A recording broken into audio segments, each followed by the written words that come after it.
friends, வணக்கம் and welcome back to my channel. உங்க வீட்ல சத்து மாவு நிறைய இருக்குது. ஹெல்தியா ஏதாவது செய்யணும்னு நினைச்சீங்கன்னா இந்த வீடியோவை மறக்காம சேவ் பண்ணிட்டு இந்த ரெசிபியை ட்ரை பண்ணி பாருங்க. இன்னைக்கு செய்ய போறது சத்து மாவு கேக் தான். இது செய்யறதுக்காக ஒரு ஜார்ல தேவையான அளவு சர்க்கரை எடுத்துக்கலாம். சத்து மாவோட இனிப்புக்கு ஏத்த மாதிரி சர்க்கரை எடுத்துட்டு அது கூடவே 2 ஏலக்காயும் எடுத்து நல்லா பொடி பண்ணிக்கலாம். பொடி பண்ணி வச்சிருக்கிற சுகர் கூடவே ஆயில் சேர்த்திக்கலாம் 2 ஸ்பூனு. எந்த வாசம் இல்லாத ஆயில் வேணாலும் இதுக்கு சேர்த்திக்கலாம். இது கூடவே எக்கோட ஒயிட் மட்டும் சேர்த்திக்கிறேன். எல்லோ தேவையில்லை, ரொம்ப ஸ்மெல் வரும். அதனால ஒயிட் மட்டும் சேர்த்திட்டு கொஞ்சமாக பால் சேர்த்திக்கலாம். அப்போ தான் ஒரு க்ரீமி டெக்ஸ்சர் இதுக்கு கிடைக்கும். இப்போ இது எல்லாத்தையுமே நல்லா நைஸாக அடித்து எடுத்துகிட்டு வந்துடலாம். இந்த எக்கு, ஆயில், சுகர் எல்லாம் சேர்ந்து அடிபட்டு வரும்போது இது மாதிரி ஒரு க்ரீமி டெக்ஸ்சர் நமக்கு கிடைக்கும். அதை ஒரு பவுலில் ட்ரான்ஸ்ஃபர் பண்ணிவிட்டு சத்து மாவு தேவையான அளவு சேர்த்திக்கலாம். இந்த ஸ்டேஜில் சத்து மாவு, கோதுமை மாவு, மைதா மாவு எது வேணாலும் சேர்த்திக்கலாம். நம்மளோட ரெக்குயர்மெண்ட்ஸுக்கு தகுந்த மாதிரி எந்த ஃப்ளார் வேணாலும் சேர்த்திக்கலாம். இன்றைக்கி நான் சத்து மாவு சேர்த்திருக்கிறேன். இதை நல்லா மிக்ஸ் பண்ணிக்கலாம். இது கூடவே கொஞ்சமாக சோடாப்பும் சேர்த்திட்டு கட் அண்ட் ஃபோல்டு மெத்தடில் மட்டும்தான் இதை மிக்ஸ் பண்ணணும்.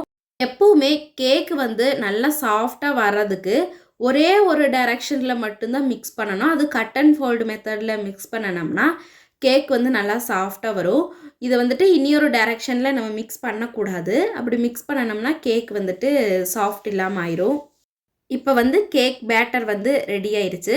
நம்ம ஒரு ஸ்பூனில் எடுத்து இப்படி மேலே தூக்கணும்னாலே நல்லா மடங்கி மடங்கி விழுகும். அதுதான் கரெக்டான கன்சிஸ்டன்சி.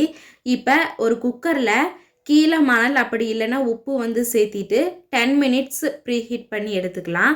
அதுக்கப்புறமா இது மாதிரி எங்கிட்ட கப் கேக்கோட மவுல்டு இல்லாதனால நம்ம வீட்டில் இருக்கிற அந்த டீ கப், 1 யூஸ் கப்ஸ் எல்லாம் இருக்கும். அதில் half of the cup fill பண்ணி எடுத்துக்கலாம். அதுக்கு முன்னாடி கொஞ்சமாக ஆயில் அப்ளை பண்ணிட்டோம்னா எடுக்கும்போது ஈஸியாக வரும். இப்போ ப்ரீஹீட் பண்ணி வச்சுருக்கிற இந்த குக்கரில் ஒரு பிளேட் அடியில் வச்சுட்டு ஸ்டாண்டும் வச்சு அதுக்கு மேலே நம்ம ஃபில் பண்ணி வச்சுருக்கிற இந்த கப் கேக்கோட இதையும் வச்சிடலாம். இதெல்லாம் வச்சதுக்கப்புறமா இது கப் கேக்குறதுனால வேகமாக ரெடி ஆயிரும். ஒரு 1/2 hour சிம்மிலேயே வச்சு நம்ம குக் பண்ணோம்னா போதும். விசில், கேஸ்கெட் எதுவுமே போடாமல் குக் பண்ணி எடுத்துக்கலாம்.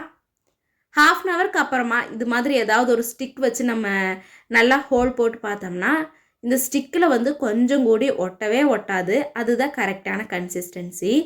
இது அப்படியே வெளியில் எடுத்து வச்சு ஒரு 1/2 hour கூல் பண்ண விட்டுடலாம். அதுக்கப்புறமா அன்மோல்டு பண்ணணும்னா ஒட்டாமல் வரும். எந்த ஒரு கேக்குமே அன்மோல்டு பண்ணுறதுக்கு முன்னாடி நல்லா கூல் பண்ணிவிட்டு நம்ம எடுத்தோம்னா ஒட்டாமல் வரும். இப்போ பார்த்தீங்கனாலே தெரியும் கேக் நல்லா சாஃப்டாக வந்திருக்குது, ஃப்ளஃபியாக இருக்குது. நீங்களும் இதே மாதிரி ஹெல்த்தியான ரெசிபியை உங்களோட குழந்தைங்களுக்கு செஞ்சு கொடுத்து பாருங்கள். கண்டிப்பாக என்ஜாய் பண்ணி சாப்பிடுவாங்க. வீடியோ பிடிச்சிருந்ததுன்னா இது மாதிரி நிறைய ரெசிபீஸ்க்காக நம்மளோட சேனலை லைக் அண்ட் சப்ஸ்கிரைப் பண்ணிக்கோங்க.